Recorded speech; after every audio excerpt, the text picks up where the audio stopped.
कैसे करेंगे? हेलो। हाँ, अब आवाज आ रही है, अब आ रही है आवाज आ रही है, प्लीज। मेरे मोबाइल जस्ट मिनट सर। हाँ, अब आपकी आवाज आ रही है।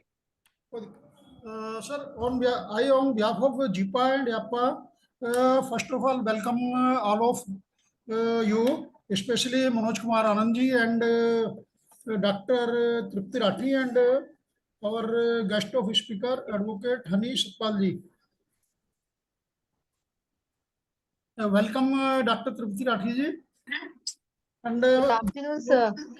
Good afternoon, Manoj sir. Afternoon. Thank you, sir. Explaining JIPA and YAPA and myself, I am just brief about our first speaker, Mr. Manoj Anandji.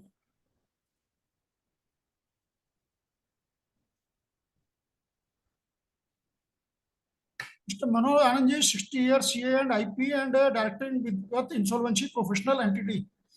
He is IP since 7 years and chartered accountant more than 30 years experience, sir.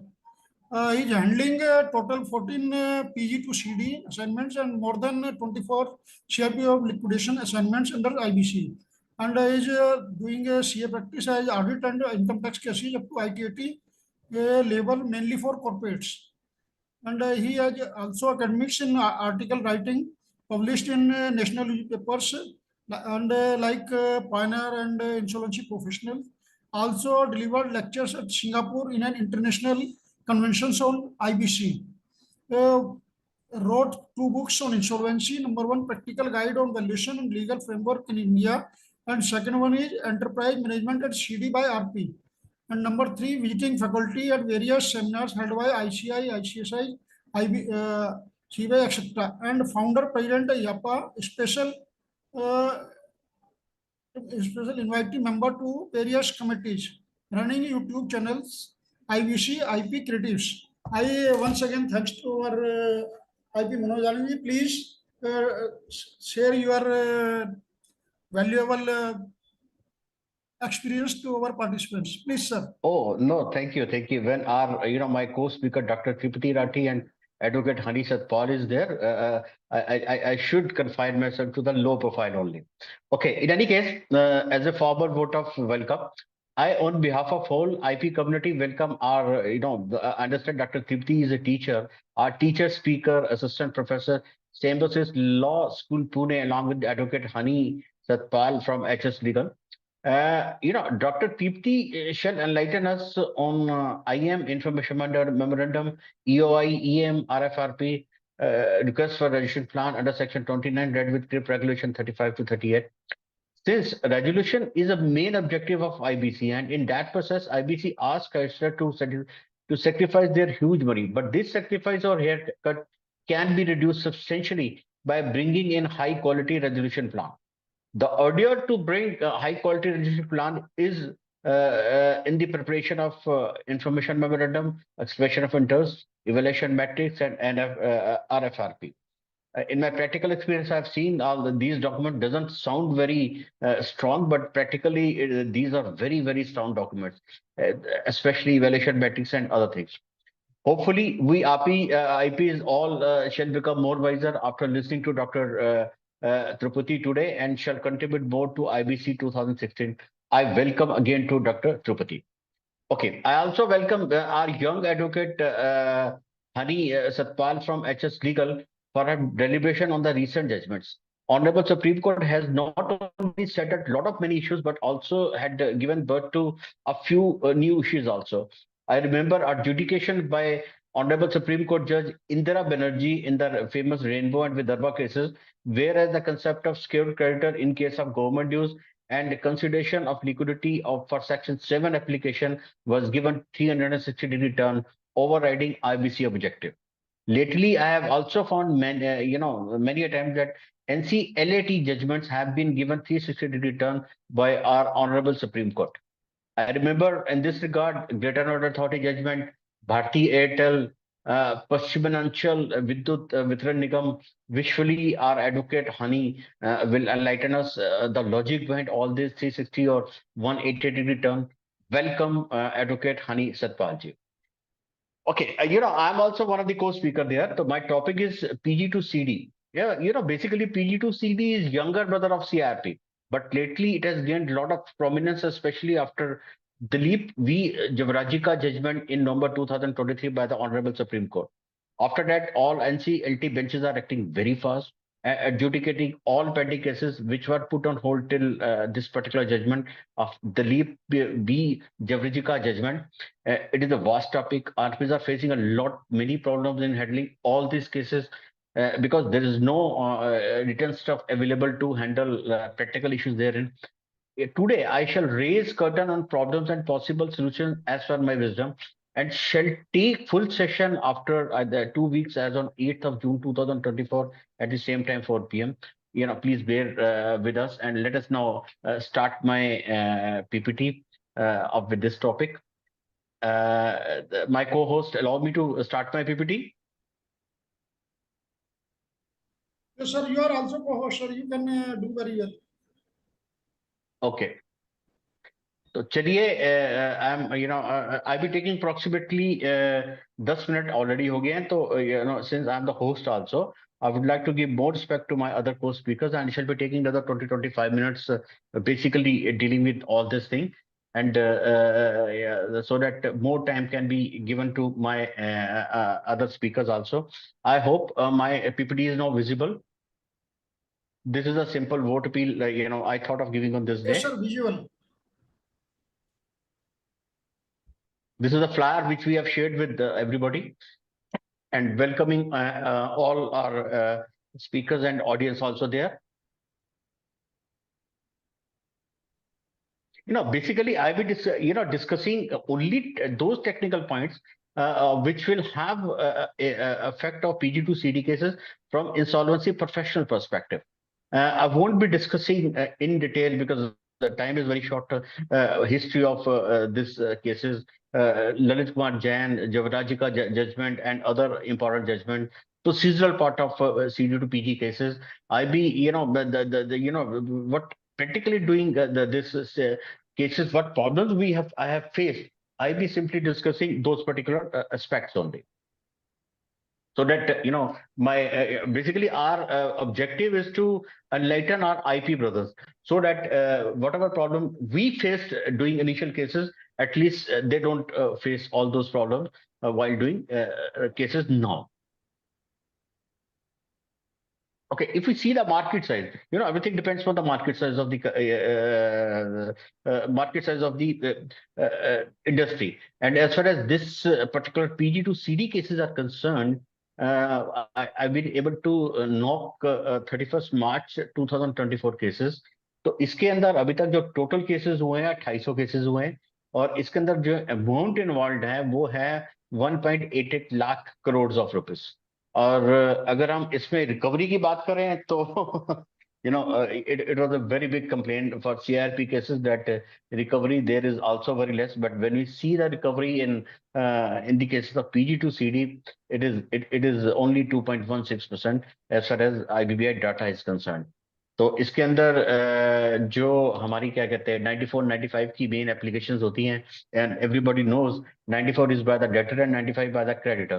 तो maximum application इसके अंदर 95 में ही आई है, because bankers ने अपने पैसे recover करने के लिए PG to CD केसेस करे हैं. तो this is the initial startup and sharing with you the market size.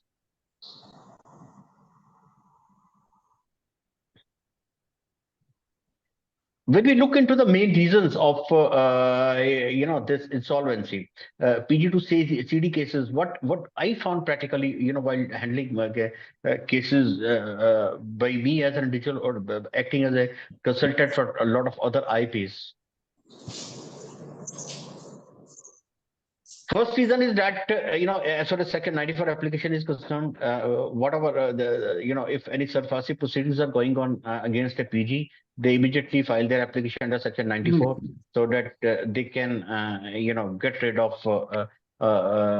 being not share their assets with the under surfacey with the financial creditor. Another thing I found is that in many cases, if there are huge tax liability, especially because of any people who have indulged in GST and other illegal transactions, they also go for filing Section 94 application so that they can get rid of that particular aspect.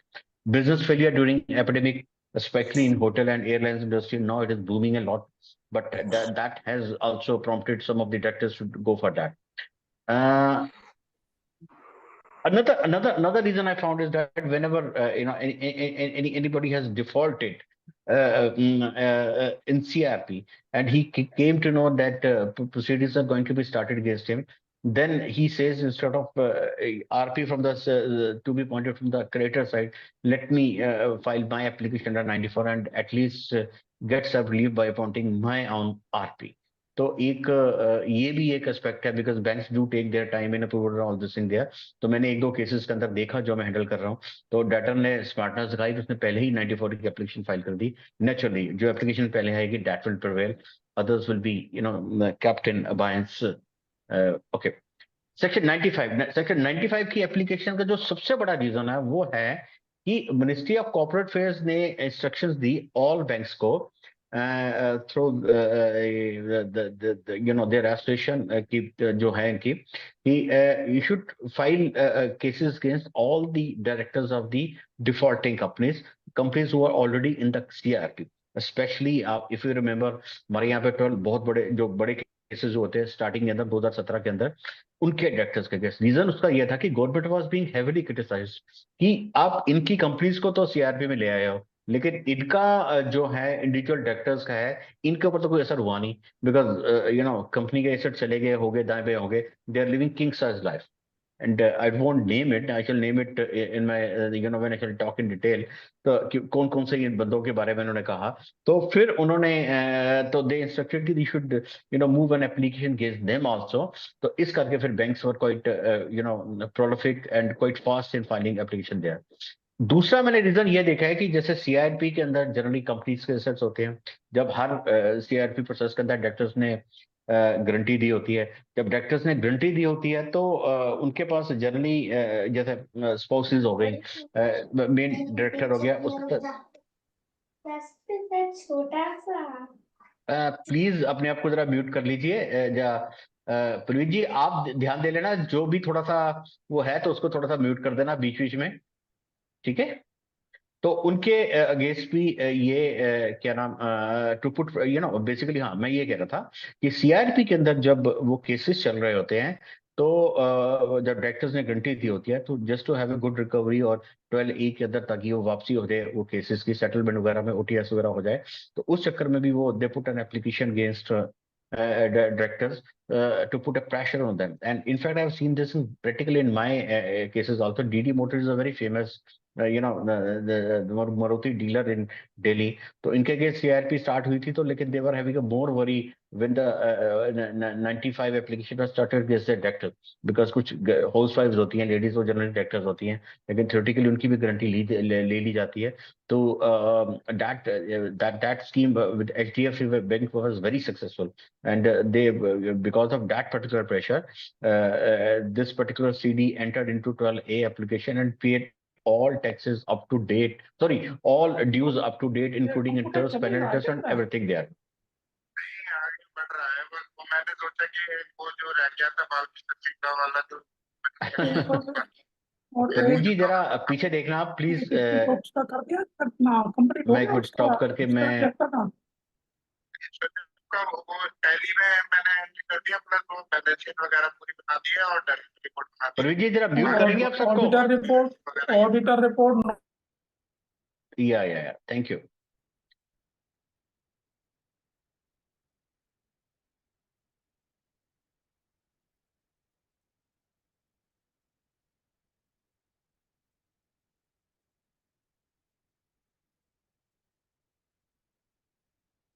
Due apology for small disturbance.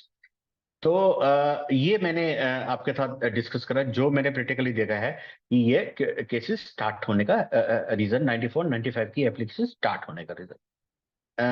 चलिए अब जब हम लोग we get appointed as an RP, what problems we find while starting the cases.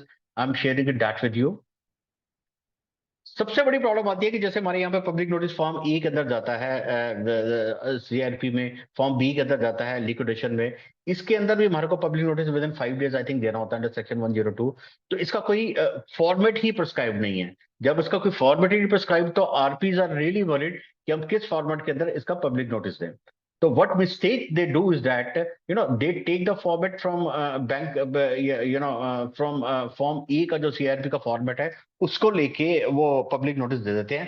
In my opinion bankruptcy के अंदर form सी का format दिया गया है, तो you should take, this is my suggestion, nothing more than that, you take format from the form C and then file it, put your public notice in the newspaper based on that format for your insolvency cases, insolvency for PG to CD. Okay, duty has been cast on the debtor for preparation of statement of affairs under revision so and so, but no detail is provided by the guarantor. ये एक बड़ी भयंकर problem है कि हमारे पे duty cost कर दी गई है लॉ ने और कोई डिटेल गंटर प्रोवाइड नहीं करता, तो उसमें क्या करें?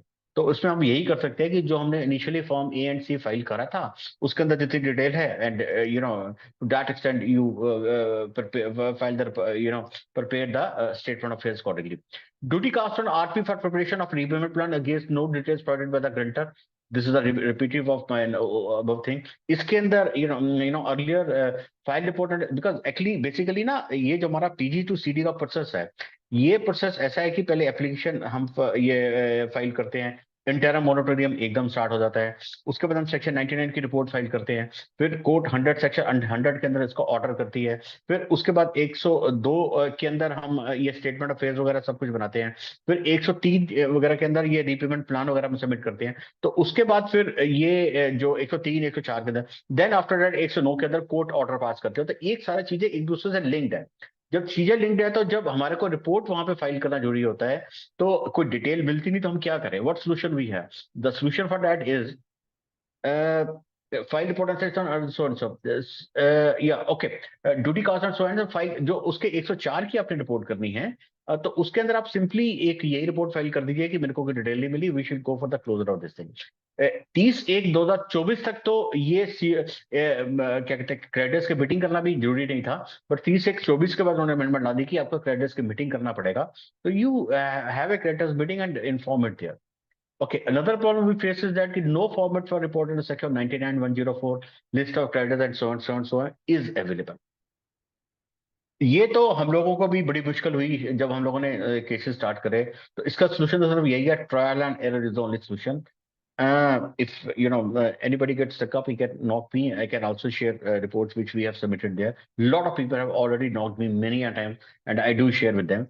But for that, I request a regulator or agency should come out with a format. So they have the what sources. R is a very small entity and office. So that एक standardized way से इसका हो जाए till the time these are not being specified in the annexure of the particular regulation.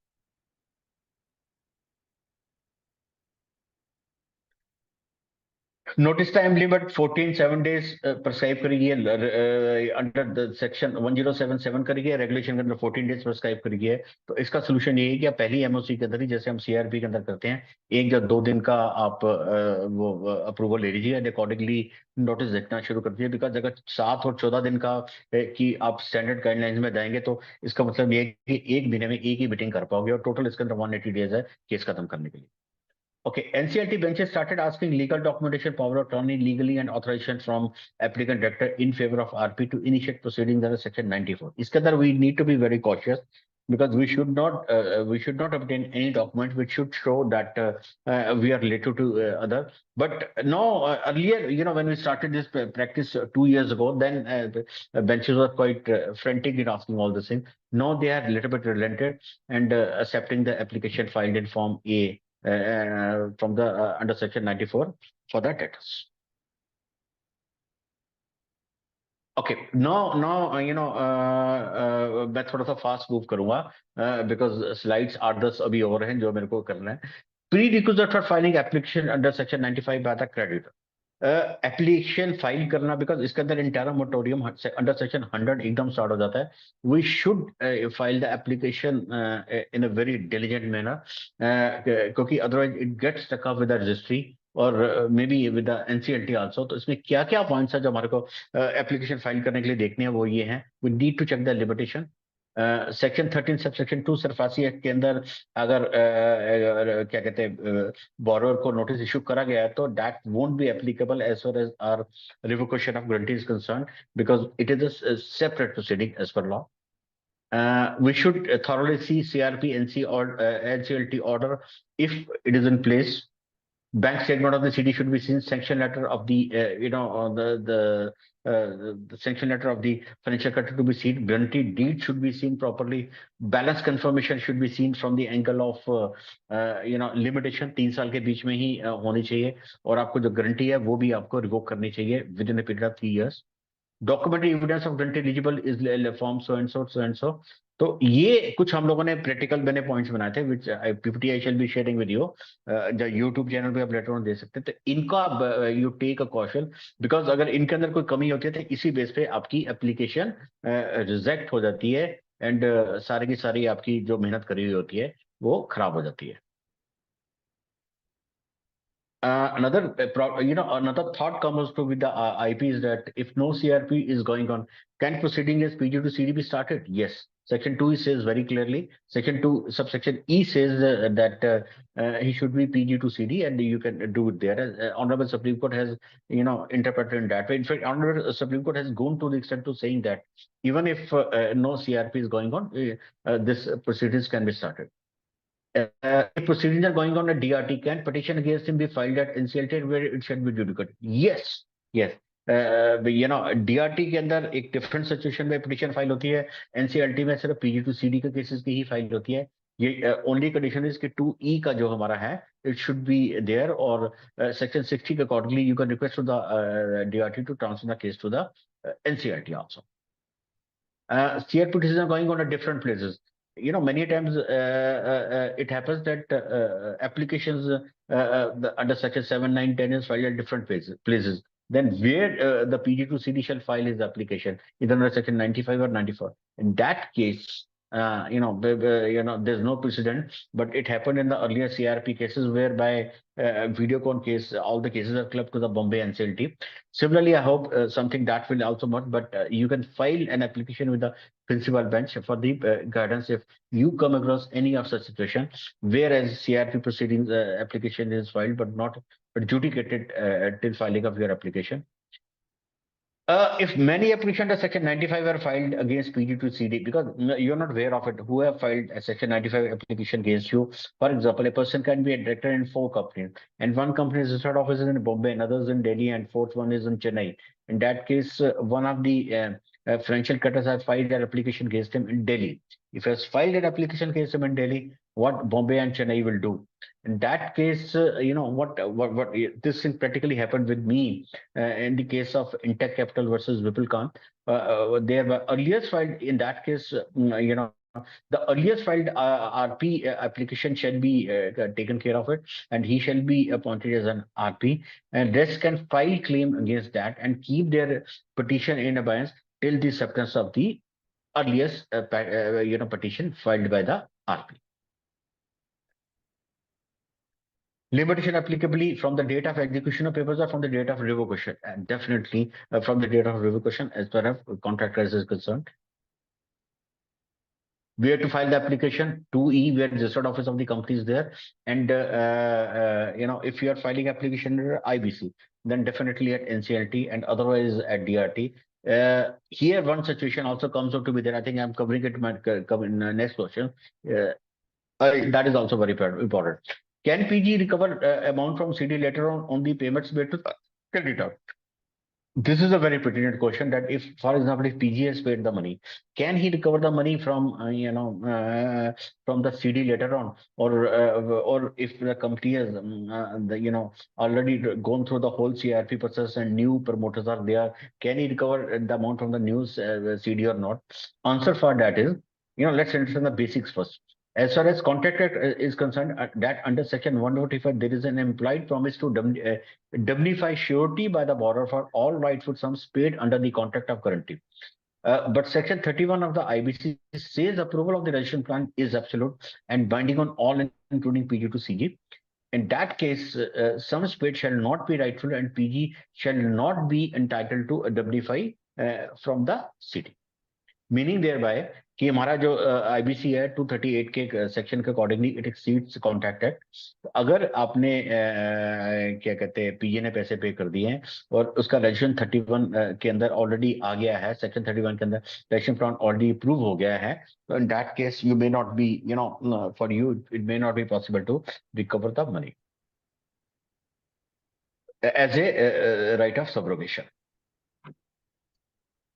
If multiple location, the CRP is going on multi-application or file notes or PV shall allocate easy. Can same RP be pointed for more than one personal interest gain the same data? Yes. It is convenient and cost effective also, and a trend with banks also. In fact, recently in अभी approximately महीना पहले ये case आया था SBI versus Mukesh Arena Bansal case, whereas SBI did not give the name and RPO was appointed from the panel. SBI did not give details to the RPIT filed petition against SBI. NCLT imposed fine of rupees 1 lakh on the SBI, but NCLAT reversed the order and appointed SBI proposed RP under section 98.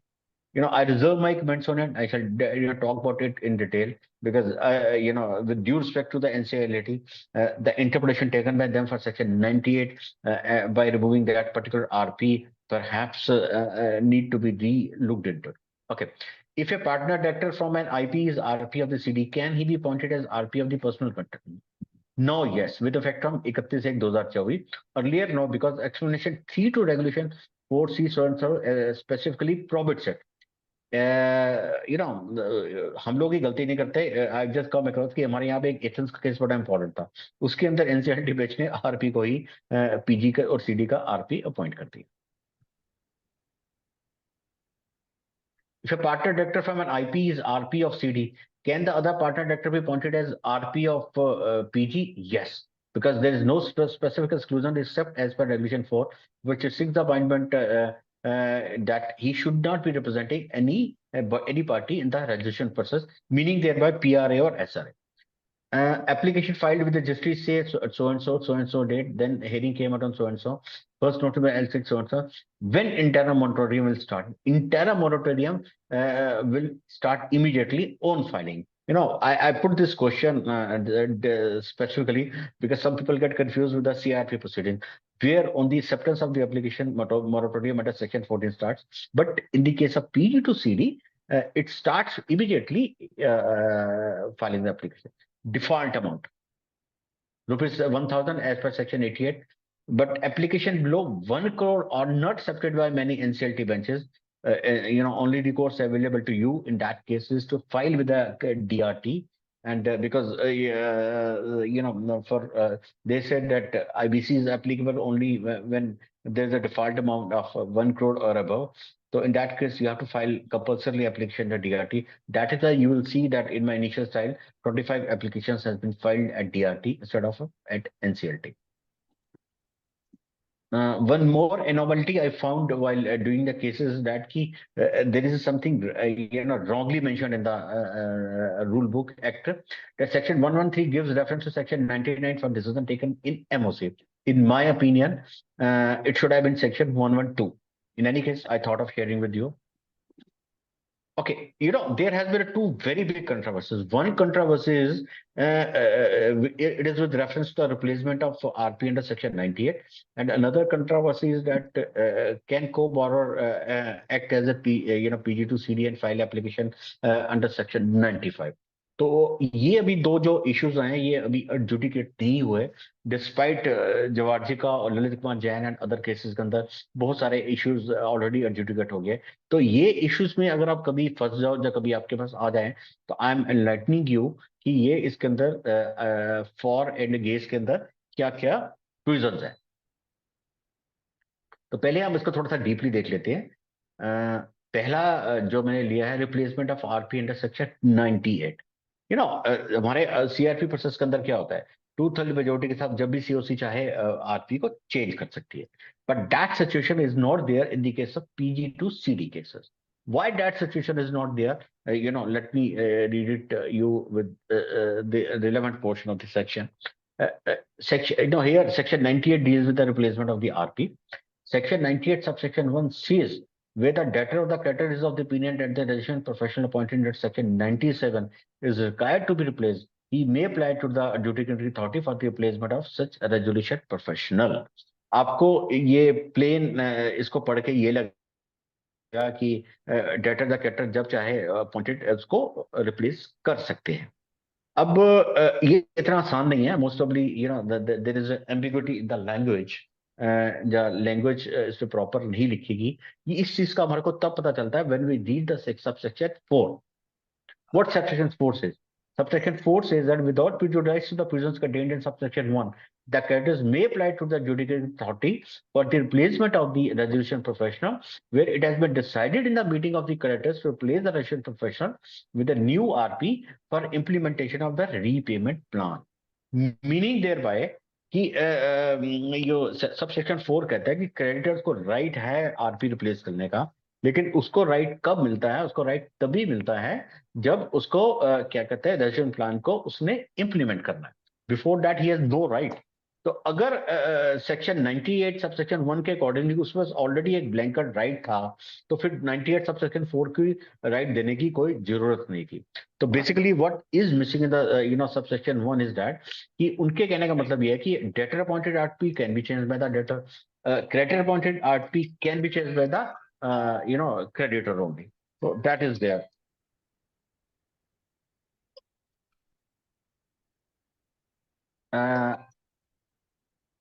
हाँ जी प्रवीण जी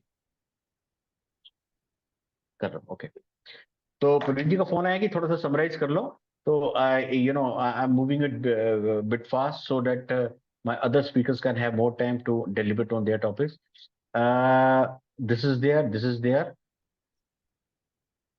एक controversy हो रहा है कि can को borrows file an application under section 95.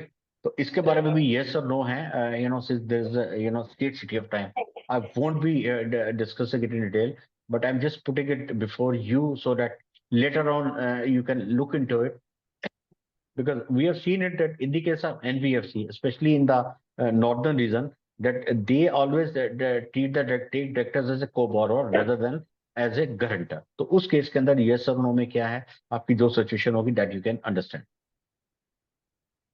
Okay, another problem comes out to be that there is no portal for the IBBI to upload the consent form. तो उसमें IBBI ने एक इशू करा और नोटिफिकेशन इस मेल पे आप उनको भेज दीजिए और कब कब अपने भेजना IP1 form IRP1 form so date. तो ये एक पुट अक्रॉस जो हमारे आरपीज को काफी प्रॉब्लम आती है इसको देखने में. Okay, one of the public sector bank recruited me and asked, took the opinion ki should we go for the OTS or section 95 application after Sundar B Jivraji का judgment. तो इसको मैं किसके अंदर क्या बेनिफिट है, कैसे नुकसान है, I won't delve into detail into it. You can look into it later on. But in nutshell, these जो इसके बाद काफी डिटेल में हमने स्टडी करा था and we gave the opinion to the that particular public sector bank also. Reach to the conclusion, ये आप पढ़ सकते हैं कि OTS अगर below valuation report भी अगर आपको मिल जाए तो it is better to do it because of totality of all the 8 and 9 points above. Yeah, non-cooperation as happened in our CRP 19(2) जो contempt petition हम फाइल करते हैं, यहाँ पे भी सेम सिचुएशन है. तो रेगुलेशन 21 डील करता है इस बात को. अनदर जो एक बात मैं आपको बताना चाहूंगा कि इसके अंदर अवॉइडेंस और परफेक्ट ट्रांजैक्शन का कोई कंसेप्ट नहीं है. You can't file any such application against the personal control PG. या वन थिंग मोर, इसके अंदर ऑर्डर दो तरह के आते हैं. एक डिस्चार्ज ऑर्डर 119 के अंदर, ये आप थॉरली बाद में देख लेना. You require a lot of planning, while doing this application. I don't have a time to let you know what planning you should have for filing application during CRP and all this process. Now, moot question is what the fees you get for doing all this thing here. Fees इसके अंदर बड़ी कम मिलती है. 15,000 से लेके 20, 25, 50,000 जब maximum lakh रुपए तक पर केस की पर मंथ की फीस मिल जाती है। एंड उसके अंदर सबसे बड़ी प्रॉब्लम ये आती है कि केस थ्योरेटिकली 6 महीने का होता है और मेरे कुछ केसेस 3-3, 3.5, 3-3 साल रन कर गए। लेकिन एक इसके अंदर बेनिफिट ये है कि अगर आपको सपोज कर लो 15,000 रुपए भी या 20,000 रुपए भी एक पर्टिकुलर केस की फीस मिल गई, तो इसमें 3, 4, 5 जब मोर देन डेट घंटे होते हैं तो वो मिला के आपकी फीस एक थोड़ा सा रिजनेबल अमाउंट बन जाता है। तो if you get any of the PG to CD cases, go for it. And in fact, IBBI has left it to the market forces. We request IR, regulator कि जैसे CRP के अंदर वो एक नोटिफिकेशन लेके आए, similarly they should bring some notification there and also. This is all, this is a slide I am sharing with you कि हम लोगों ने कितने webinars IPA में या GIPA के साथ मिलके हम लोगों ने करे पिछले around 60 seminars करे। We do it basically on every week। और उसके बाद अगर आपको इनमें से किसी भी टॉपिक में कोई दिक्कत है, कुछ भी करना चाहें, you can go to the YouTube channel of our also and GIPA also to know all this thing. That's all. I cut short my everything, and since I need to give more time to my another learned speakers also. So with this note, thank you very much, and I would detail में जब PG to CD बात करेंगे after 2 sessions, then we shall talk again. Thank you. Thanks a lot. Thank you for giving me patience hearing. Thank Thanks you, a sir. lot. Thank you, Manojji. We have very thankful to you for your delivering a nice guidance to our participants. I, on behalf of that, I once again thankful. And next speaker is our Dr. Tripti Rathi. She is from Symbiosis Law School, Pune, and having area of interest corporate law, banking law, insurance and bank law, investment law, corporate governance and finance, company law, and have a vast experience in this field. So without going into detail, I'm requesting her to give share experience of in this field. Okay, Please. I'm attaching my PPT in the chat box. Anybody wants, he can download from there. Please. Please, Dr. Rathi. Unmute yourself. Yes. Yeah.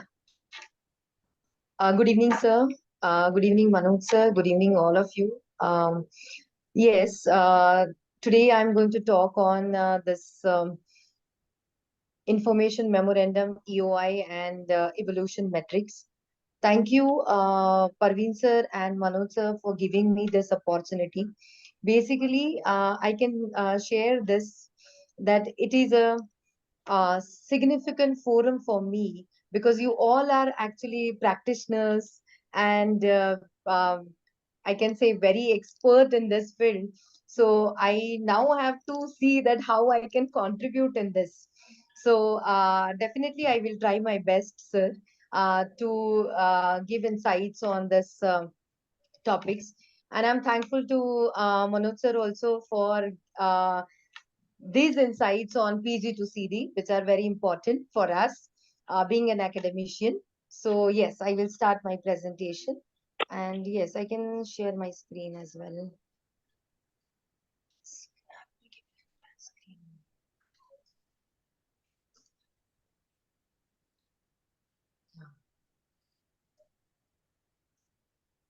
Yes, visual. I hope my screen is visible. Absolutely visible. Yes, yes. Okay, so I said that I will try my best to uh, give justice to these topics. That is information memorandum, expression of interest, RFRP, and request for resolution plan and evolution metrics. Okay, so yes, so as a part of Insolvency Bankruptcy Code 2016, it is one of the reform as far as our economics of our country is concerned. Because IBC talks about the resolution. IBC gives the remedy to the distressed companies, basically. So here, just a second. Yeah. So first of all, what is the meaning of information memorandum? What are the content of this information memorandum, or what is the design of this particular? What should be the design of information memorandum? And I will definitely talk about certain case laws wherein because of misrepresentation in information memorandum, how this resolution plan is affected. So first of all, what is this information memorandum? So Section 10 of Section 5 of IBC defines the term information memorandum. So, information memorandum, it is prepared by the resolution professional as per, under subsection 1 of Section 29. So, Section 29, it gives the idea of preparation of information memorandum, how it should be. So, as I have said that it has to be prepared by the resolution professional. Secondly, the form and manner which should be having the relevant information. Now, relevant information is also defined or explained in the code, and also it is mentioned as may be specified by the board. Now, here board is also defined, that is Insolvency Bankruptcy Board of India. Now, further, we have to talk or we have to focus also on CIRP regulations, regulations 36, which talk about the information memorandum. As I have said, we have to focus on design of information memorandum, which is very important. Here we have to ensure the disclaimers, certain tips, definitely how to design the information memorandum. So here, sub regulation 4, sub-regulation 1 of regulation 36, the resolution professional shall submit the information memorandum. Now here it is clearly mentioned that in electronic format to each member of the committee, the resolution professional has to submit the information memorandum. Now in this information memorandum, certain pointers should be highlighted. Now, such as it is all about the information of the corporate data, which includes the operations, financial statements.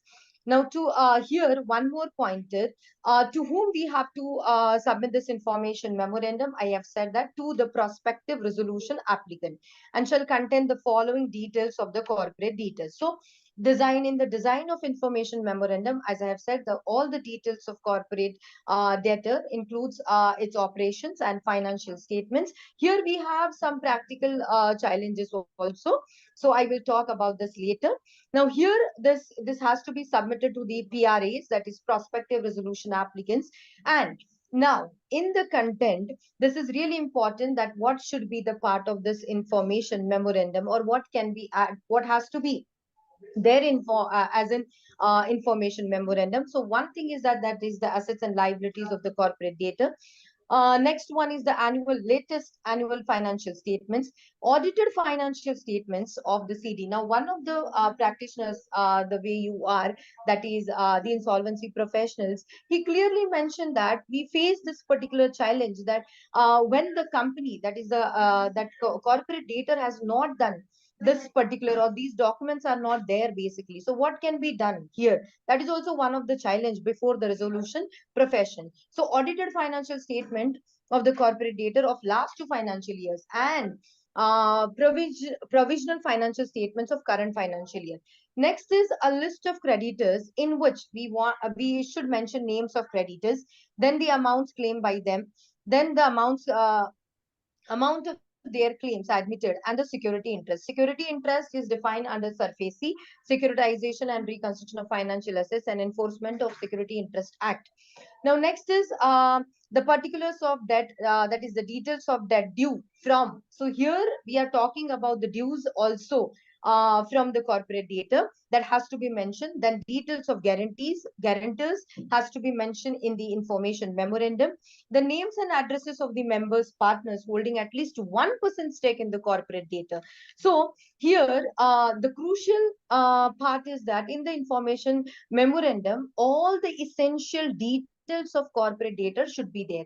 So such as here, we have to talk about the material litigation or ongoing investigation or proceeding, which is initiated against the corporate data by the government and any other statutory authorities. That should be mentioned in the information memorandum. Then how many number of workers, employees, and liabilities of corporate data should be mentioned in the information memorandum.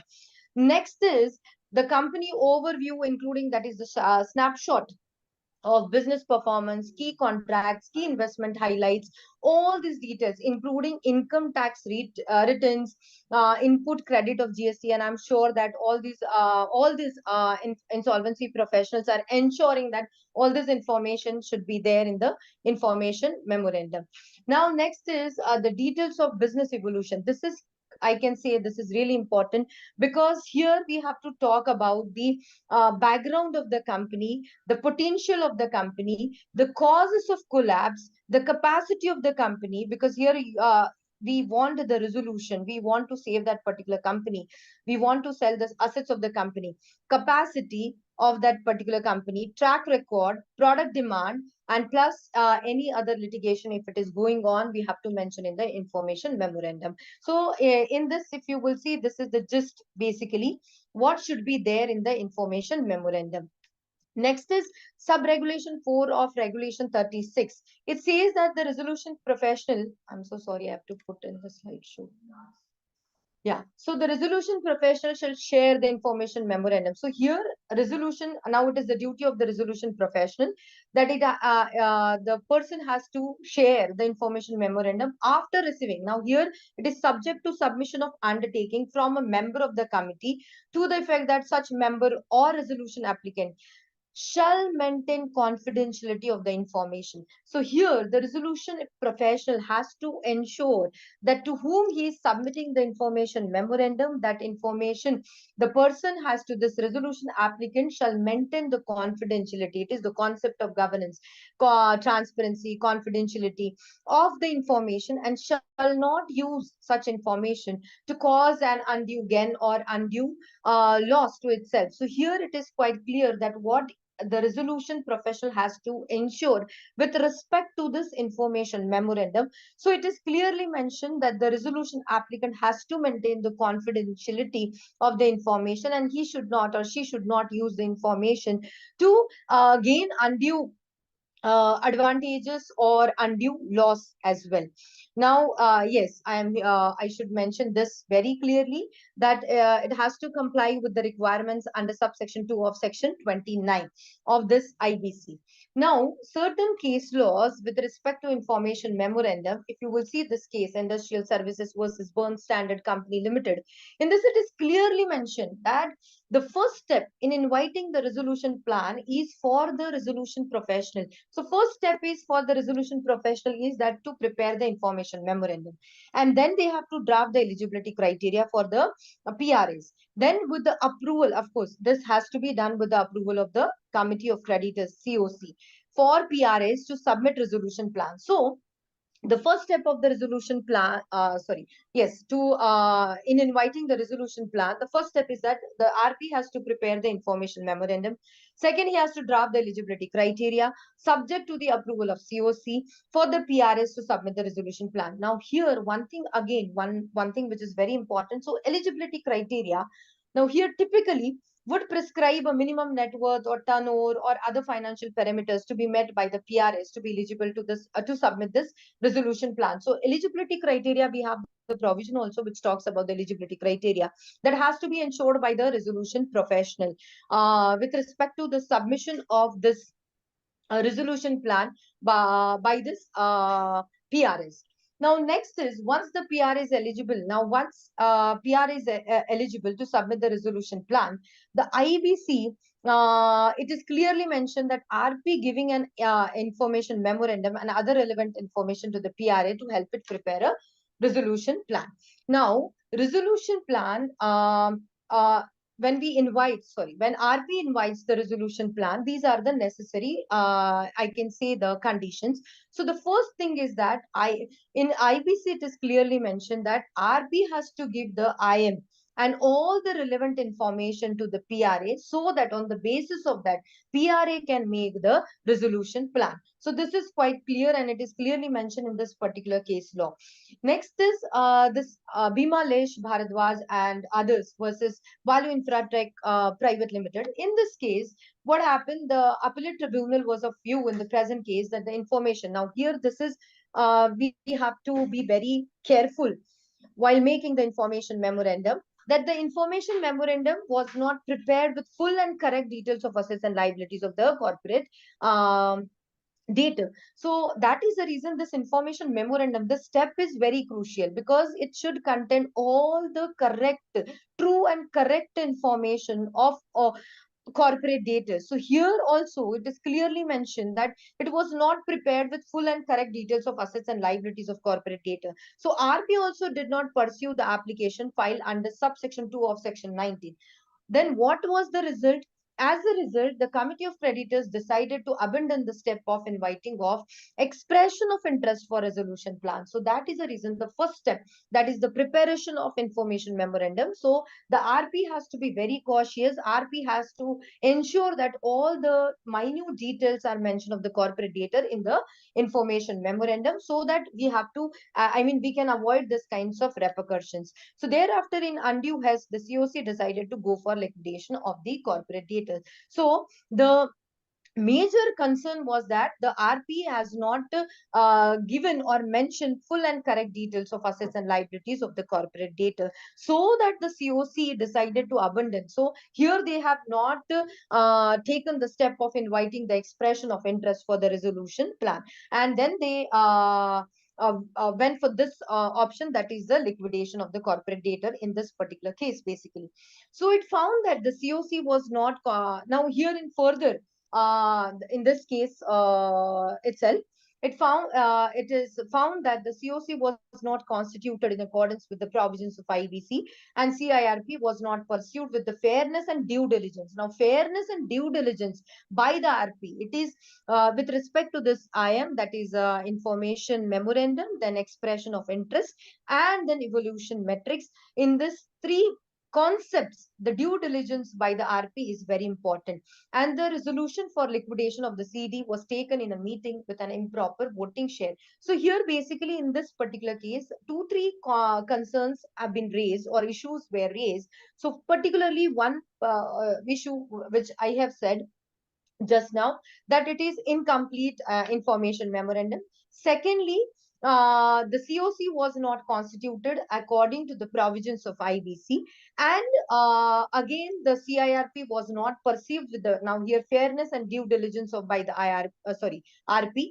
And next, the last issue, resolution for liquidation of the CD was taken in meeting with an improper voting share. So that means the voting share is also was decided improperly. So three things or three issues have been raised in this particular case. So majorly here I'm talking about the information memorandum. So I thought I should raise, I should mention here this particular issue.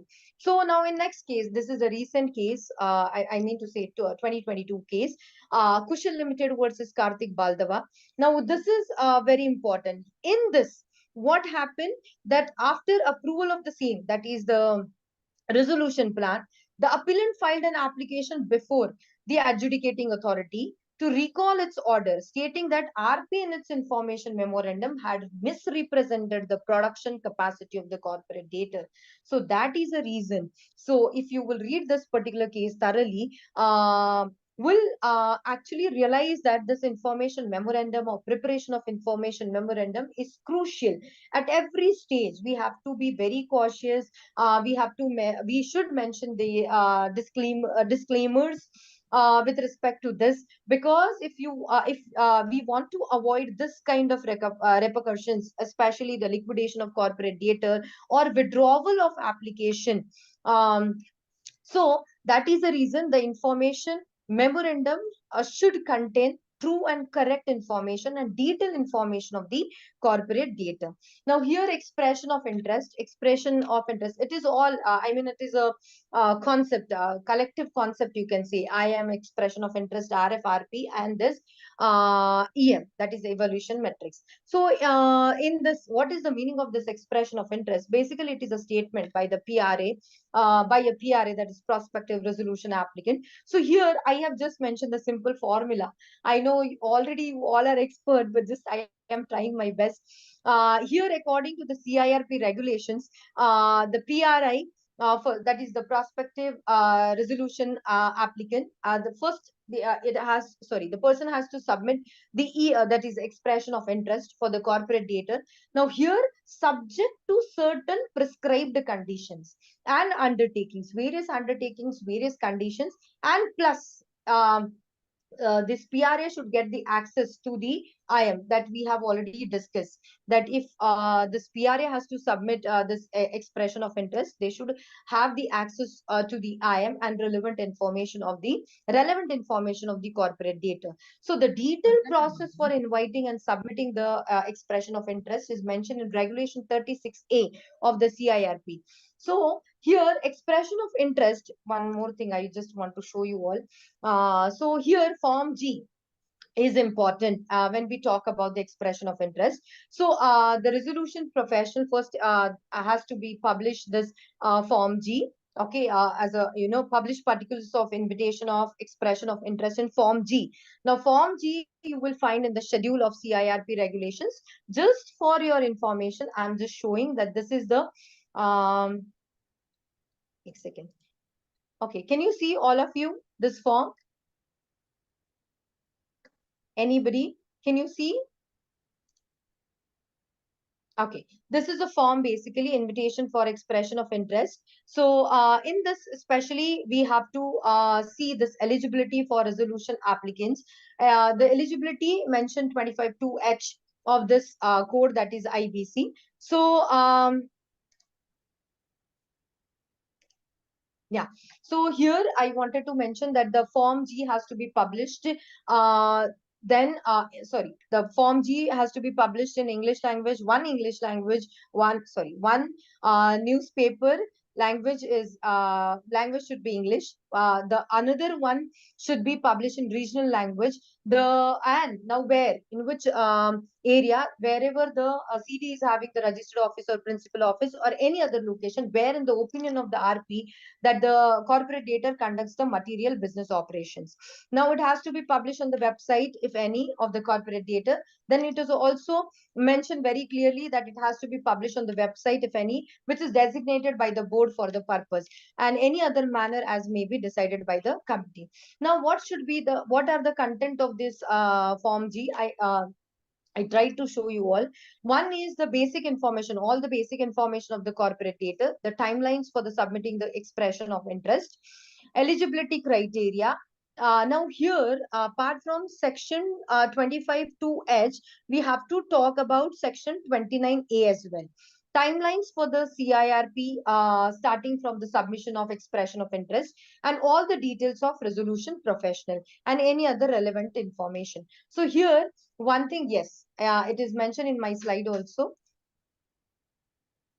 Yeah, so the basically expression of interest, Form G plus detailed invitation for expression of interest. So here the eligibility criteria for the PRA, it is crucial, because again it is the one of the duty of this RP that they have to ensure that yes, the PRA is eligible to submit the resolution plan further.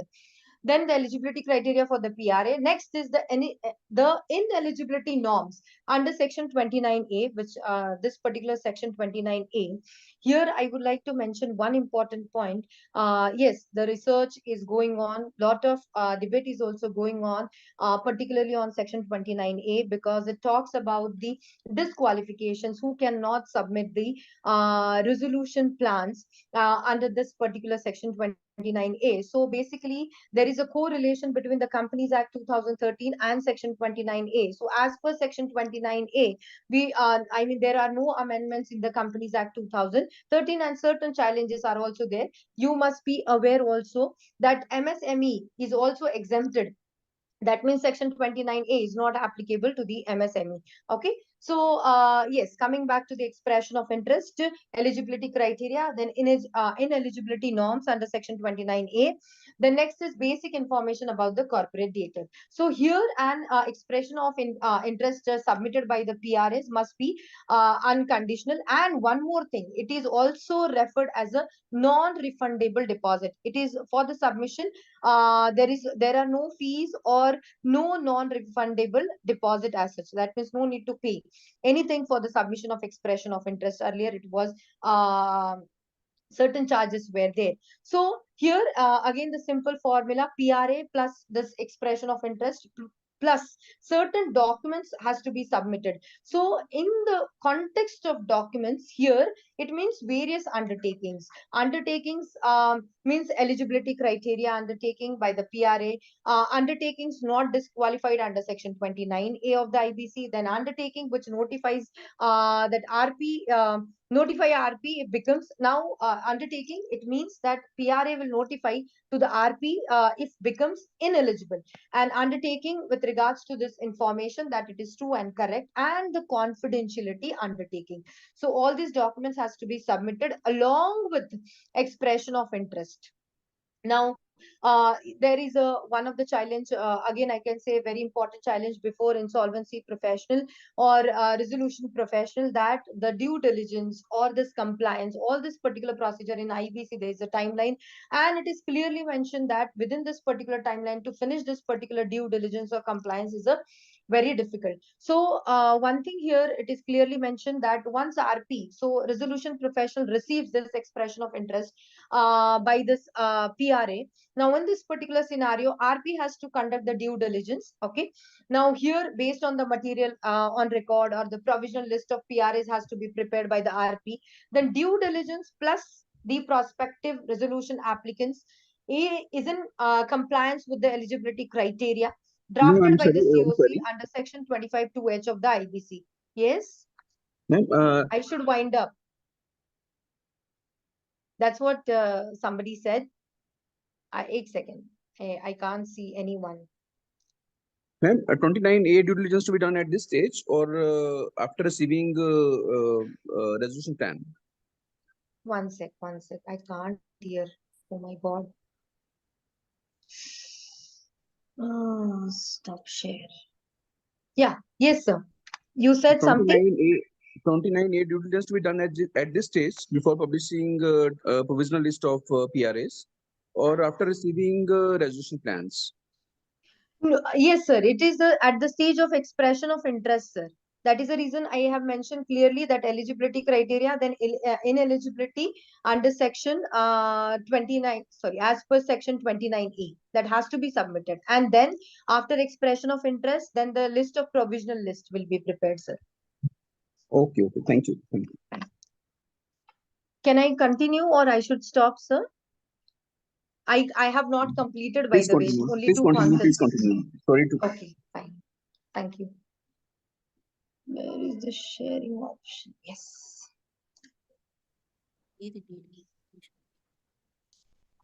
Oh, I hope that my screen is visible to everyone. Yes, please. Yeah. Sorry, and thank you. So here, I was saying something. Yeah. So here, one thing that is due diligence plus PRA's compliance. PRA is in compliance with the eligibility criteria. That is 25(2)(h) of the IBC. Now here, then invite PRA who fulfill such criteria. Now, sir, here after this we invite PRA. Those who have completed or complied with this particular criteria with the approval of COC, having regard to the complexity. Now here, this is I have mentioned a particular section, complexity and scale of operations of the business of the corporate data and other conditions, which is prescribed by the board. Board is IBBI to submit the resolution plan or plans. After this, now here, RFRP comes into picture. That is process of EOI. The once you finish or we complete this process of EOI, expression of interest, receiving and considering. Once it is completed, then RP needs to start the process of requesting resolution plan. So these are the steps. One by one will go. So first I have talked about information memorandum. Second is expression of interest. Expression of interest. After that, receiving, considering. When we complete this process, next is process for this requesting the resolution plan. Now that is called as RFRP. Now detailed process is given in regulation 36B of CIRP regulation. Now this is also called as a process note. Now here also the small formula. Now here what should be, I mean what are the content? So this RFRP, as I have said, RFRP is equal to a process note. So it should contain each step in the process. It should detail each step of the process, mean to say, and the manner and the purposes of interaction between RP resolution professionals and the PRA, plus corresponding timelines should be there in this request for resolution plan. So resolution plan, the resolution professional, they have to ensure one, this is the simple formula for the resolution professional, that is information memorandum plus evolution metrics. I will talk about the evolution metrics plus RFRP to the PRS. So these are the things the resolution professionals have to be ensured. The RFRP should contain the timeline for submitting the resolution plans by the PRS, which is very crucial because IBC also, the important feature of IBC is also timelines. Now, here one thing to be noted, that is no fee or non-refundable deposit. For RFRP shall not require any non-refundable deposit to submit the resolution plan. So expression of interest plus RFRP is equal to non-refundable deposit. You can say in this way as well. Now, in practice, what is happening? I know you know better than me, but here I'm just trying to give you the information that in practice, especially at the stage of submitting the resolution plan, the RFRP would require a refundable bank guarantee. Now, this is very crucial that here why this bank guarantee, refundable bank guarantee or deposit, because here we are ensuring only the serious contenders who have the ability to implement the resolution plan, submit one and participate in the negotiation process. This is also called as performance security. The performance security, it is mentioned, performance security in literal sense, or the example of this performance security is the guarantee or the deposit from the bank subject to the approval. Now, here when you have to give the performance security, it is subject to the approval of the resolution plan as per subsection 4 of section 30 of the IBC. So, now all these, why it is clearly mentioned that the performance security or the need of performance security, why? Because to discourage people other than genuine, capable and credible PRS from participating in the process of the corporate data. Now, this is the eligibility. Now we have to talk about the eligibility criteria and qualifications of a resolution applicant. So here two sections are very important. Section 25(2)(h) plus section 29A. 29A is very, very, very crucial. Lot of discussion is going on currently also on section 29A. MSME is exempted for this particular section 29, applicability of section 29A. Now, coming to the point, that is evolution metrics. Now, regulation 21HA defines the term evolution metrics. Evolution metrics means these are the parameters to be applied and the manner of applying such parameters. So there are parameters, qualitative and quantitative parameters basically.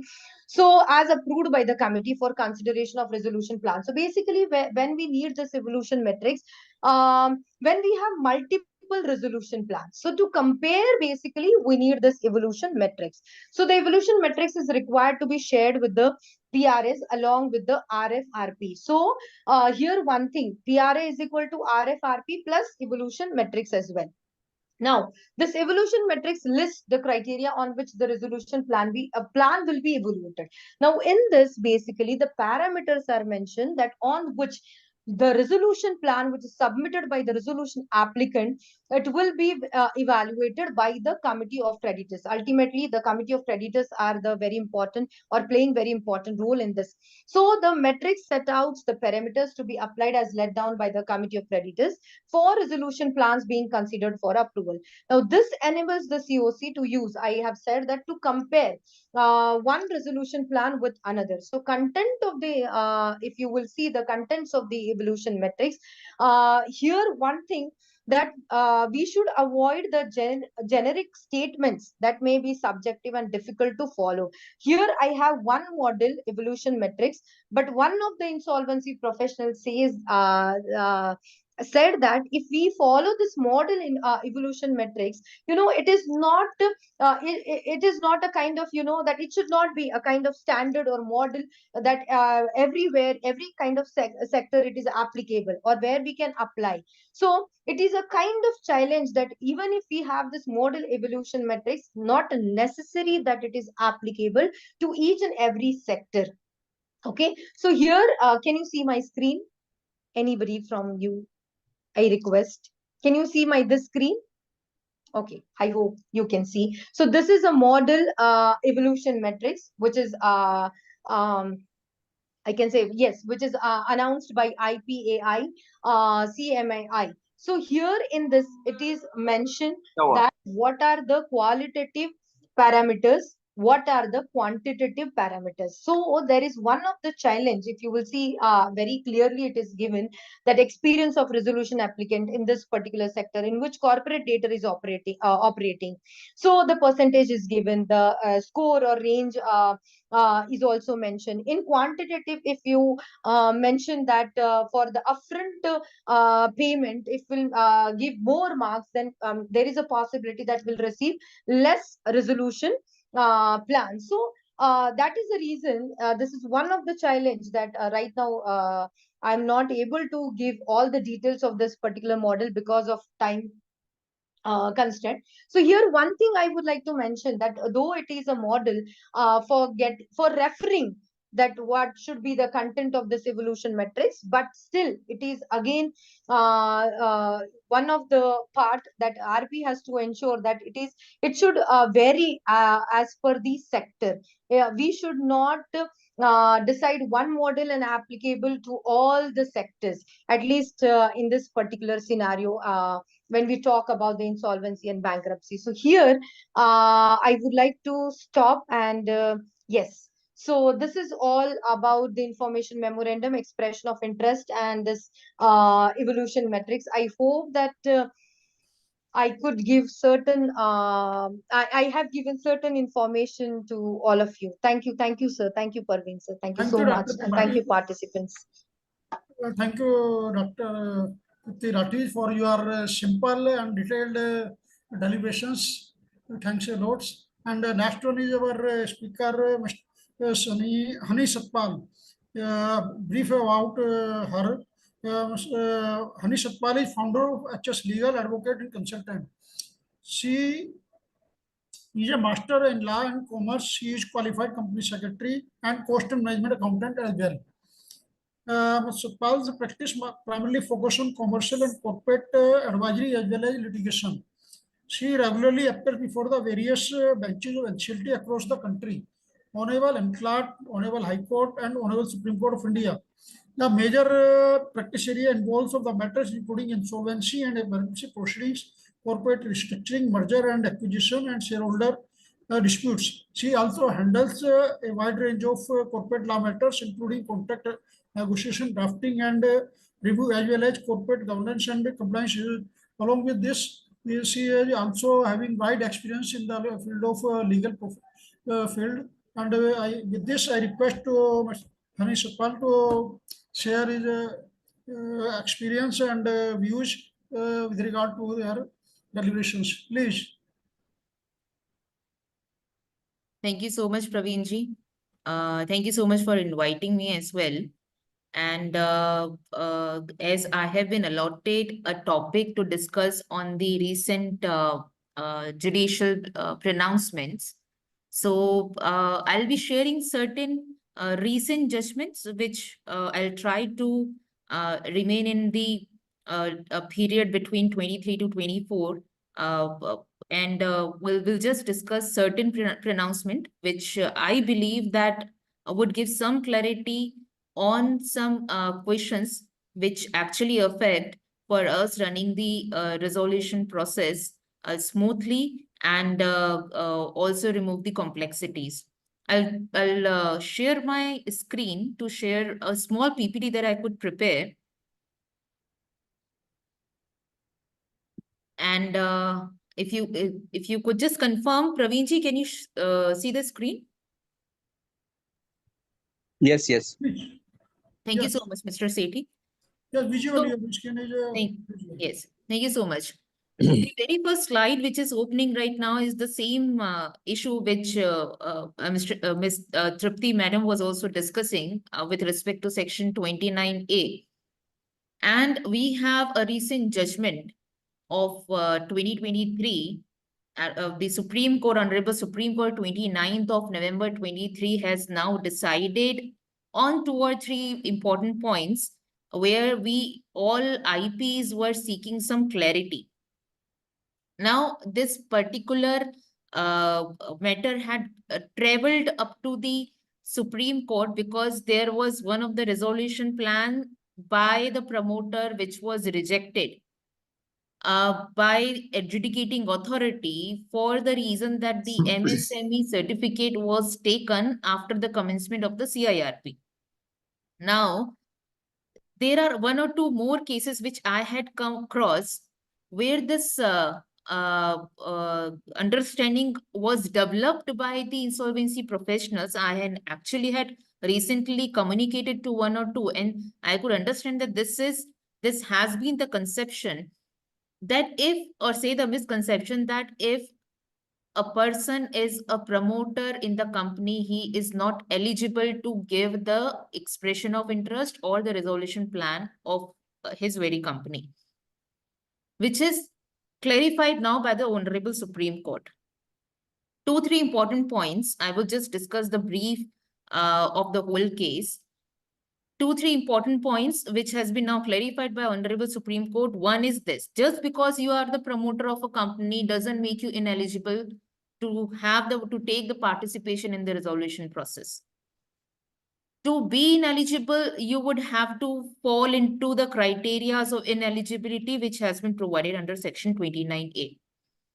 If you had gone through Section 29A, there are prominently 3 clauses which directly hit to the promoter and the connected person. One of which is this, that the account of the resolution applicant should not be NPA, should not have given guarantee for the corporate debtor or the defaulter, and the connected person who has connected person of the resolution applicant or any person who is coming in joint or concert with the resolution applicant is falling into any of the ineligibility criteria.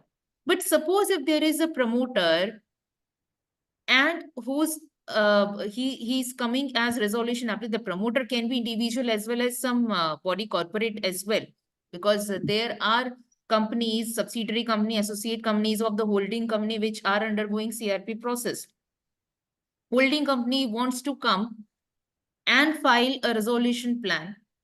Whether the holding company, just because its holding company is ineligible to take participation, it has been clarified by Supreme Court that no, you would have to see whether that resolution applicant as on the date of submission of the resolution plan is ineligible to submit the resolution plan. So if there is no NPA account, the promoter has, or the resolution applicant has not given guarantee for the defaulter, is not having any connected person who is falling into any of the criteria prescribed under Section 29A, the promoter would also not be an ineligible person.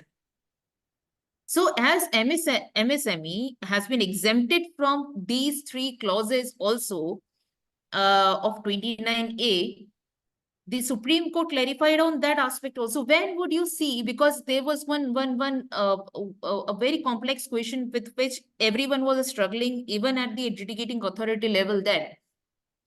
When a person should apply for the MSME, if suppose a promoter is applying for the MSME certificate post the commencement of the CIRP, the RPs started making the allegation that because the promoter took the MSME certificate only after commencement of the CIRP, and that's why that person should not be eligible to give the resolution plan or seek any exemption from the eligibility criteria.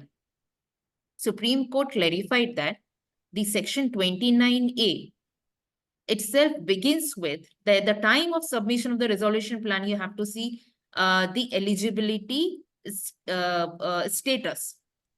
So if the MSME certificate is being applied even after the commencement of CIRP, it is not incorrect in terms of the law, and the eligibility status would be seen at the time of submission of the resolution plan. And therefore, if you see my slide in point number 3, and in fact in point number 2, I just like copy pasted from the judgment which says that the cutoff date will be the date of submission of the resolution plan to identify the eligibility status. And that also says that we certainly can look to the statement of the minister for purpose of the cutoff date that there is no other specific provision providing for the cutoff date which submits that it should be the date of application of making a bid. Just to opine that it is initiation of CRP proceeding which is the relevant date cannot be said to reflect the correct legal date. Mr. Bassi, would you mind please keeping your mic muted?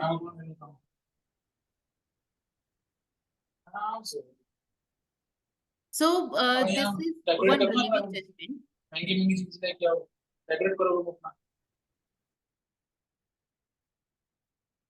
There's another judgment of Honorable NCLAT, which was pronounced on, in fact, 3 days back only. That is on 21st of May 2024. Again, very interesting judgment, though if you just go by the headline of the judgment or the conclusion of the judgment, which says that we are deciding that what should be part of the CRP cost and what should not be the part of the CRP cost. So you may see that, you may think that, okay, this is something which we all know. But this judgment, if you read in detail, it is giving clarity to that how should we read section 5 subsection 13 and how should we read the regulation 31, and also that what is the role of COC with respect to their domain on the approval of the CRP cost. So this particular judgment has taken reference of the section, taken reference of the regulation, and has also taken reference of the IBBI circular. Now, what this judgment says, in this particular case, actually, it's a company, EPC company having approximately 24, 25 contracts. But at the time of commencement of the CIRP, it was only, at the time of commencement of the CIRP, only 7 projects were being performed. So as such, all other projects were stalled or non-operational, and only 7 projects were bringing cash or say the cash inflow in the company. Now, the issue arose because one of the subcontractor said that because I completed the project during the CIRP process, the work that I did during the CIRP to complete that project, the cost with respect to that work should be included in the CIRP cost. Now, RP had put it before the COC, and COC had decided that in COC meeting minutes, it has been recorded. It has been recorded in the COC meeting minutes that they would be giving the or including the CIRP cost only if the project is ongoing or bringing any cash inflow in the company. Secondly, if there are any vendors working in the in any of the projects, that vendor would be paid out of the cash inflow which is coming for running out of running that project. And third thing, that because those contracts are back-to-back contracts. So suppose there is the main employer is NTPC. NTPC has given the project to Sunil High-Tech Engineers Limited, which has further been subcontracted. I'll just take a moment. Please.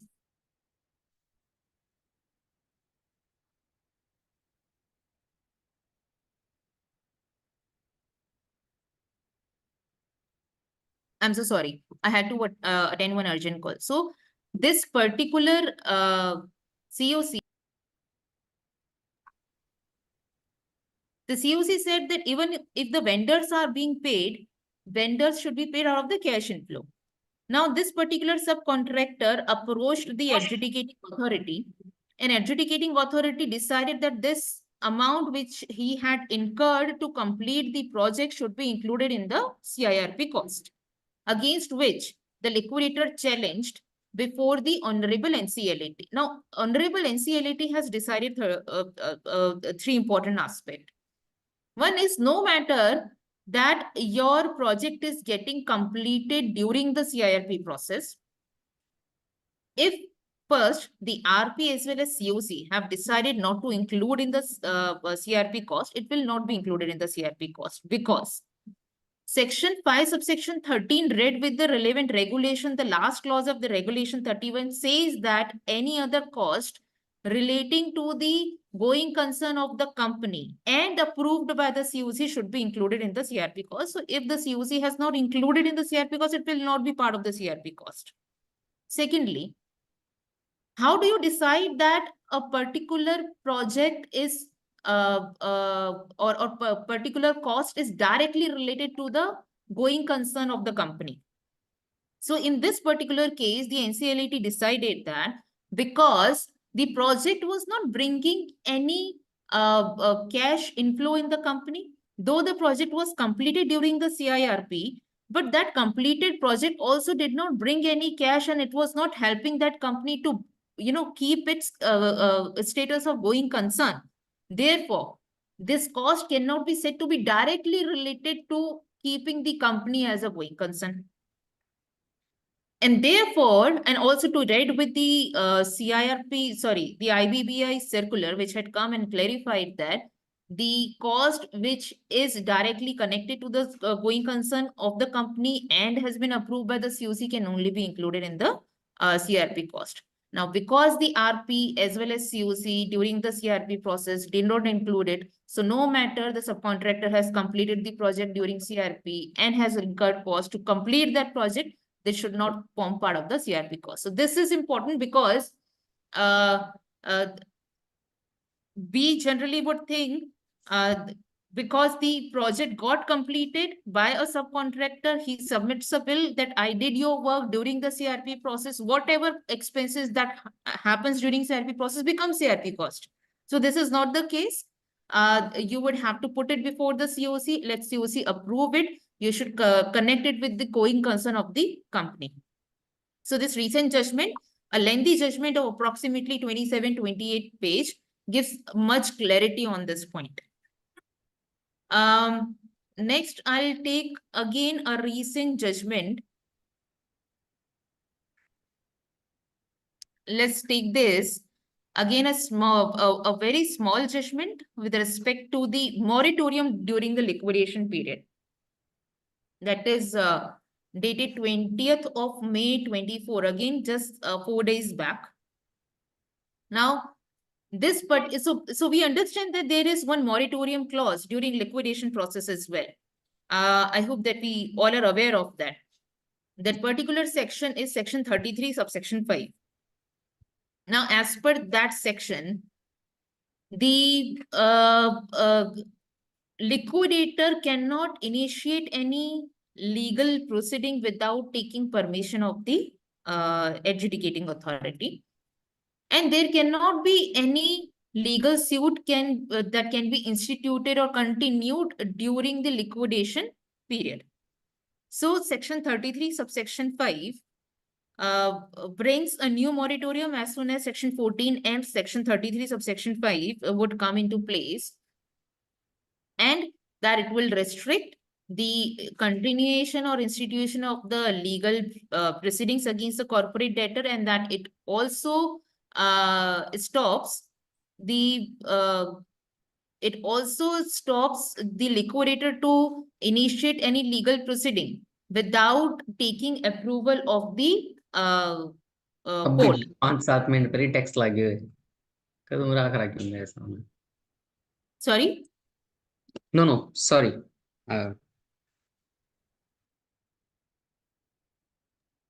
Actually, madam, there is one question on CIRP Yes. cost. Can I raise that question right now? Please. Actually, the transportation pre-CIRP cost was paid during the CIRP period. The unit was running profitable. This was turned around from losses to profit, and the because transporter make a hue and cry and just block the gates of the factory. So we could not run the factory because of the gate blockage, and ultimately we need to pay to the transporter under their compulsion, the compulsion, and that is allowed as the CRP cost. The unit become profitable, and we earn huge cash profit during that period, because I could not afford to close the unit because of the transporter. And we, under the compulsion, we paid to the transporter and opened the gate, and the unit was running, because there was a question of 1,000 employees at that time. I understand, Mr. Basi. This was with respect to the pre-CRP cost, right? But you had to pay because you were to keep the company as a going concern. If these people, transporters or vendors, are not being paid, then they will not support you to run the company. Yeah. Because I have also faced this situation, in fact, twice or thrice, because when we advise to the RPs who are in the company, which is a going concern, I dealt with one matter in which the hospital which was running and got into CIRP process. Now there are hospitals, there are vendors, you just have to have the medicine supply non-stop. You have to have the oxygen supply non-stop.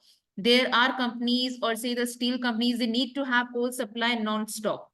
So this is situation which come with before so many RPs and very regularly. So what we advise to do is this: put it before the COC, because if you would also see one or two judgments of the IBBI, including one judgment that we know, that there is one judgment of Mr. Khandelwal, there is one judgment in the matter of Pratibha Industries Limited.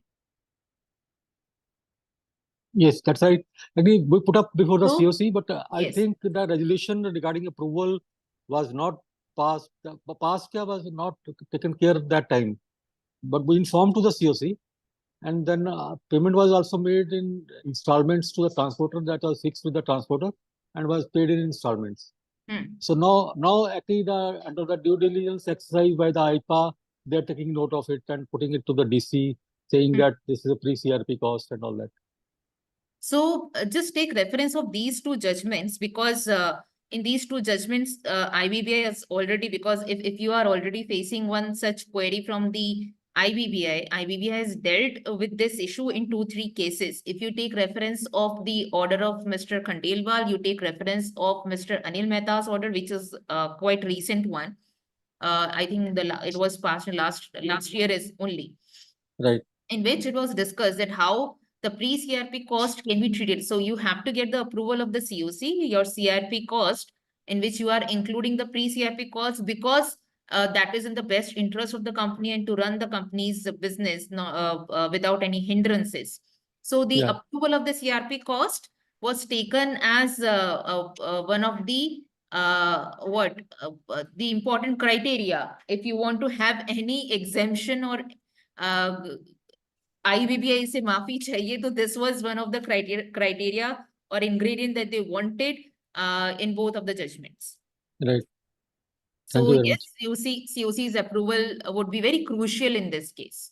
So one more question, at least. After the show cause notice by the DC, are we supposed to surrender all the assignments, or we need to continue the assignment till After the order is issuance passed? of the show cause notice, you have to inform, because your AFA gets suspended. Yeah. So there is disclosure. So in my opinion, if suppose your name has been proposed somewhere, but you have not been yet appointed, so you just have to inform so that your new assignment, the new assignment doesn't come in your name. Yeah, the AFA that for new assignment it's okay. I have one personal guarantee assignment going on, so I need to apply to. I need to inform to NCLT also.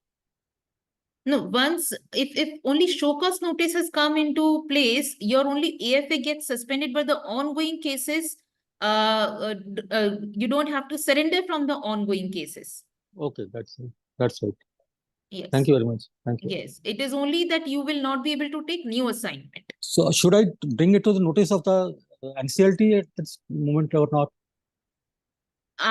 In my opinion, it is not required at this stage, because show cause notice can result into your favor as well.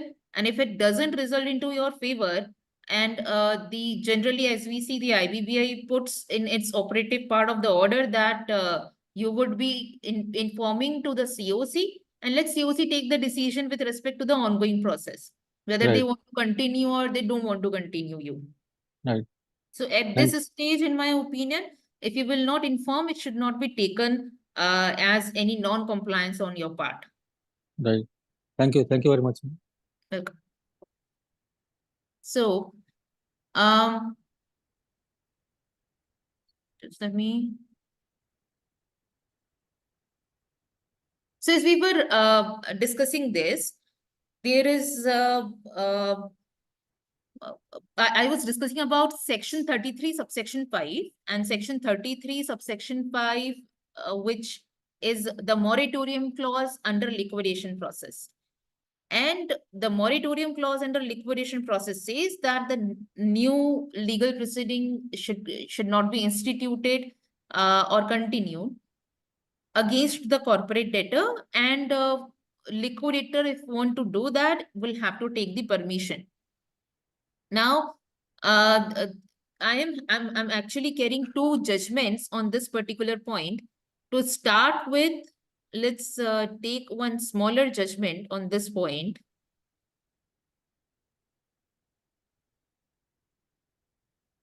I'm so sorry. I think I.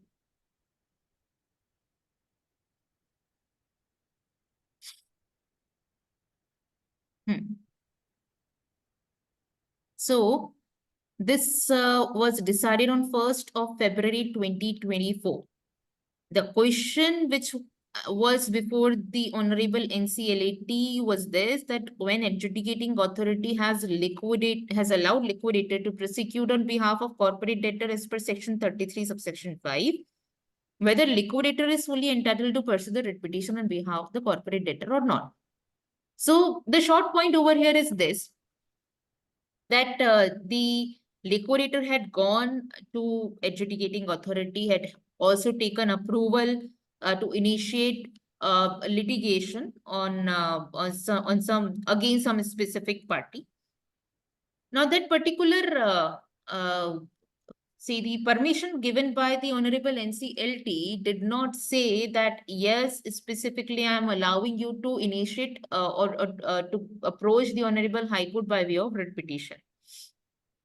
So when the liquidator initiated writ petition against one party, then that party had gone to the adjudicating authority and had objected on this point, that there was no approval taken by the liquidator from the adjudicating authority to initiate writ petition particularly. So the Honorable NCLAT decided and said that once the permission was given to initiate legal proceeding on certain point of law against certain party, the liquidator doesn't have to go back again to take the specific permission to initiate the writ petition. So yes, requirement of taking the permission from the adjudicating authority cannot be done away with. You cannot presume that you are having the power to initiate the legal proceedings. You will always have to take the approval from the adjudicating authority. But once you have taken the approval from the adjudicating authority, to meet the cause and to exercise that cause, to which forum you would go, that will be decided by you. And for that, again and again, you will not have to go to the Honorable Adjudicating Authority. In this particular case, that is C. Rajiv Bansal versus Liquidator of Isolux, this question has been decided. Now, one more case. This is Commissioner of State Tax Department versus Ramchandra Dalaram Chaudhary, liquidator, on 20th of May 24. So the Gujarat State Tax Department had initiated the proceedings. So this we understand. This has been now clarified in various judicial pronouncements, that there is no hindrance, or there is no restraint on these tax assessment authorities to continue with their assessment process during the moratorium. So they can carry on the assessment process, but they cannot take any recovery action against the corporate debtor during the moratorium. So this applies during the CRP process as well as during the liquidation process. Now, here the Commissioner of State Tax Department of Gujarat had filed the claim. So they carried on the assessment proceeding and then they filed their claim as a secured creditor. But the liquidator had taken their claim or admitted their claim as unsecured operational debt. They had filed a secured operational debt creditor, and but the liquidator had admitted the claim as unsecured operational debt, against which there was challenge and which fight came up to the NCLAT. Now, NCLAT in this particular case had decided one thing, that Commissioner of State Tax Department, the State Tax Act does not have the pari-materia clause as the Gujarat VAT Act. Because if you remember in the Rainbow Judgment, we know that the Gujarat VAT had a specific clause where the charge on the asset, the tax department can have the charge on the asset, and therefore they are treated as secured operational creditor, which is not the case in the Commissioner of State Tax Department. So the Honorable NCLAT first said that first thing, that there is no such clause in the State Tax Act of Gujarat as it was in Gujarat VAT Act. And therefore, they could not have filed their claim as the secured creditor. And secondly, that during the moratorium period of the liquidation, they could have just filed their claim, but they could not have gone ahead with attachment of the property. They could not do any recovery proceedings. So if they had done any attachment during the moratorium process in the liquidation period, then the attachment would be illegal, and adjudicating authority had asked and had directed the department to release the attachment as a but the even after given the time frame, the attachment was not released, and against that order, in fact, the department had come before the NCLAT, but the Honorable NCLAT had decided that the adjudicating authority was not wrong in deciding that they could not have taken any step during the liquidation process because of the moratorium under Section 33, subsection 5. So this is the judgment with respect to the Section 33, subsection 5. Now, two judgments that I would share would be, if you just allow me to share one screen, I'll just close this particular PPT. I'll just open another one. 1 second.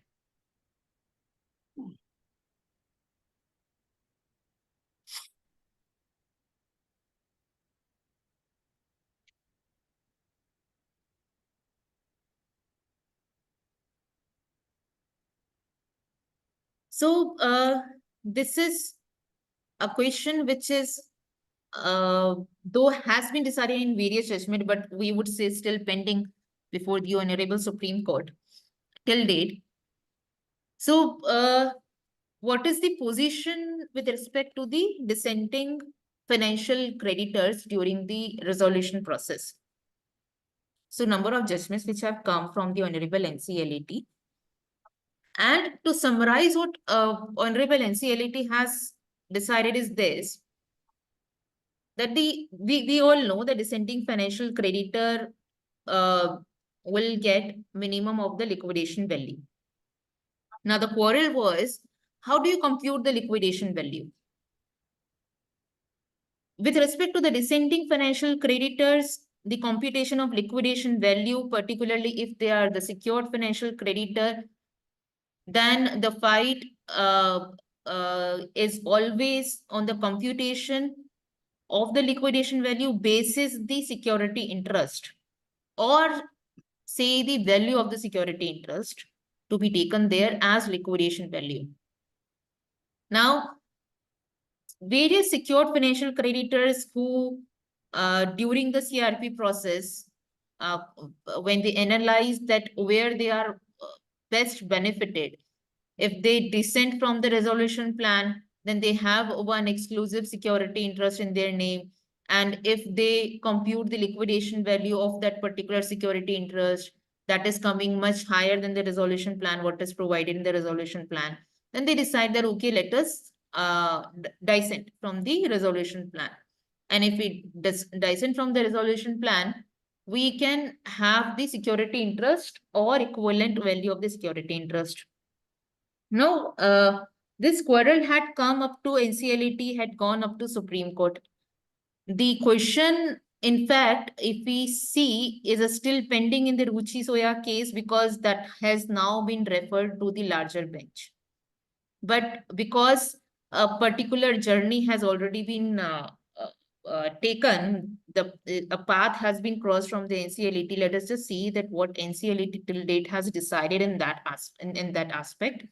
So the very first judgment that I am taking is, I'm just taking it very short because I was told that my session would be for half an hour. So I'll just take 5 more minutes and give the important judgments, because very relevant for all those resolution professionals who are inviting the resolution plan. So one is Sidvi versus Vivek Raheja. And the question was whether distribution approved by the COC as per voting share is in contravention of section 30 subsection 2. Because if you are not, the NCLAT actually decided here one very important point, that when you read section 53 does not use the word the security owed to a secured creditor. So when you compute the liquidation value, take reference of section 53, and section 53 uses the expression debt owed to the secured creditor. So you always get the liquidation value of the debt. You do not get the liquidation value of the security interest. And therefore, to compute the liquidation value of the dissenting financial creditor, you compute the liquidation value of the debt and not of the security interest. Therefore, if a secured creditor who has dissented and says that, no, my security interest value in the liquidation would be 500 crore, and the debt, if I take the liquidation value of that, is coming only to 5 crore, I should be getting the value of the liquidation value of the security interest. So the Honorable NCLAT said that no, it is not the value of the security which has to be computed. You always have to compute the liquidation value of the whole corporate debtor, which you do, in fact, when you carry on the valuation process. The liquidation value which you have arrived at, that would be considered. Now, in the carry-on judgment, which had decided on this point, that if the financial creditors which are actually bifurcated as secured and unsecured, and they may be dissenting and they may not be dissenting. I mean, there is assentment or dissentment of the resolution plan. The dissenting financial creditor had gone to the NCLAT saying that because I am dissenting, there is a discrimination. So, and also the unsecured financial creditor who is assenting and unsecured financial creditor who is dissenting, there is discrimination between these two parties and should not be. So the Honorable NCLAT here had decided that even if you look at Form H, which is a compliance form, that also categorizes unsecured financial creditor in two parts, one who is assenting, one who is dissenting. So if the resolution plan is giving, though you have to meet the mandatory criteria that you have to give the minimum liquidation value to the dissenting financial creditor, but you cannot come up to say that because I am dissenting unsecured financial creditor, I am being discriminated because unsecured financial creditor who has assented is getting more value. So this cannot be any ground to challenge the resolution plan. Another judgment, which is ICICI Bank versus VKM Industries, one of the very important judgment. I would request everyone to have a read of this judgment, which had discussed on the resolution plan distribution mechanism. As we understand that now, Section 30, subsection 4 also gives a liberty to the COC members to discuss and then to decide on the distribution mechanism. So if the COC in the COC meeting decide that the resolution, COC takes a view that we would be, whatever resolution plan has come, we will be distributing the same in terms of the debt, or say the voting share. So resolution plan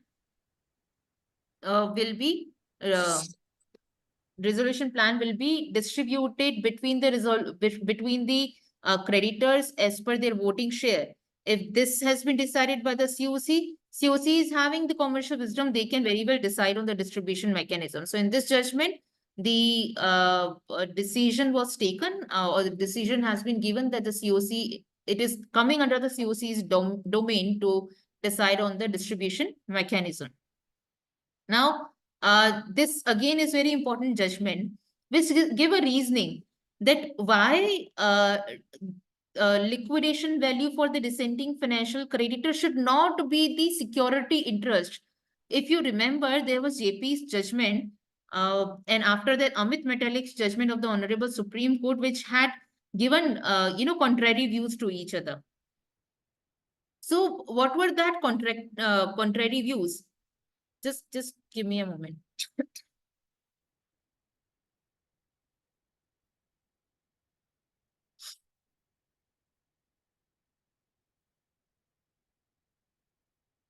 So the contrary views were this, that in the JP judgment, there is one para in which the Honorable Supreme Court had said that dissenting financial creditor either should get the security interest itself and let them take it away from the resolution plan process and let them realize the value, or they must be given equal value to the security interest. But the Amit Metallics had taken reference of the JP's judgment, but had given a different view.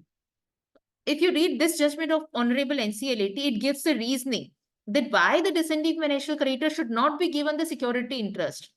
And they had taken this reference of Regulation 37. If you know that what Section 37 is, very interesting. Section 37, sorry, I'm referring section, is actually Regulation 37 of the CRP regulations, which says that what should all be containing in the resolution plan. That your resolution plan, sorry? Can I ask you right now? Sure. Ma'am, I just want to know if how the funds will be distributed when the resolution plan is approved. Will be one is secured creditor, others are unsecured creditors, and how proceeds of the resolution plan will be distributed amongst. So, sir, Mr. Sethi, right? Yes. So, Mr. Sethi, when the resolution plan is given, resolution plan generally provides resolution applicant may come up with some proposal that to how do they want their resolution plan value be distributed with the creditors. But what we generally do, we put this particular agenda before the COC for approval of the distribution mechanism. So if the resolution plan is open about which so many RAs have started doing it, that we are giving this resolution plan value and let COC decide that how do they want to distribute between the creditors. Put it before the COC under Section 30 subsection 4, distribution mechanism to be decided. Let COC decide that how do they want to distribute between the creditors. They may also decide for the convenience of the COC, RPs also give two formats, that if all the COC members are assenting what should be the value as per the voting share, if they want to distribute as per the security interest, what every creditor are going to get, if they want to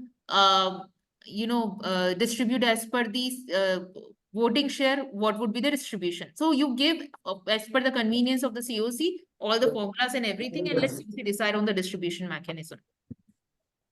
So to take this judgment again, this particular judgment had given clarity that why dissenting financial creditors should not be given the security interest, and the reasoning given is this, that if you read regulation 37 says that the resolution applicant should provide the measures of the revival of the corporate debtor.